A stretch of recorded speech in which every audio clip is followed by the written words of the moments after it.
কাকা যা দাম নিয়েছে, কাকা তো একাই একটা রাস্তা খেয়ে নেবে। ফ্রেন্ড, চলে আসলাম নতুন একটা ভিডিও নিয়ে। এখন বাজে 12টা। তো আমাকে কল দিয়েছে দুটো, তো আজকে যাব দুটো কল করতে। কল বলতে অফিস থেকে দুটো কল দিয়েছে, সেই কল দুটো করতে যাচ্ছি। একটা হচ্ছে ওয়াশিং মেশিনের, একটা হচ্ছে ফ্রিজের।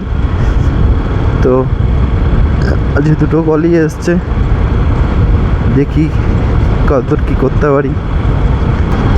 আর আমি এই দুদিন ভিডিও দিতে পারিনি কারণ আমার শরীরটা একটু খারাপ, আর ওর জন্য বেরোতেও পারিনি, আর ঠিকমতো ভিডিও করতে পারিনি। তো আজকে আবার বেরিয়ে পড়েছি। আর আমি যে ভিডিও করছি না, আমার একটা প্রবলেম হয়েছে, যে আমার যে মাইকের যে ইটা আছে, সিস্টেমটা, সেটাই সময় সময় সাউন্ড আসছে, সময় সময় সাউন্ড আসছে না। তো এটার জন্য আমাকে এটা পুরো সেট আপ কিনতে হবে, এটা চেঞ্জ করতে হবে। হ্যাঁ, এখন আমি জানি না যে এর মধ্যে সাউন্ডটা আসছে কি, তোমরা শুনতে পাচ্ছ কি। আমার যে দুটো কল আছে, সে কল দুটো হচ্ছে নবদ্বীপে আছে। তো এখন নবদ্বীপে যেতে হবে। তো আমি যখন যাই, আমি এই রাস্তায় দিয়ে যাই, মানে এখান দিয়ে যাই, এখান দিয়ে আমার শর্টকাট হয়। তো এই রাস্তাতে গিয়ে শর্টকাটে হয়ে যায় এখান দিয়ে গেলে। ও ভাই, কাপল।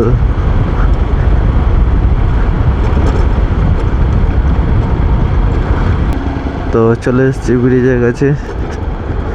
তো ভাই, ব্রিজটা কাজ এখনো চলছে, আর এত ভিড়, বাপরে! সামনে তো ভাই প্রচুর ভিড়। যাবো কি করে?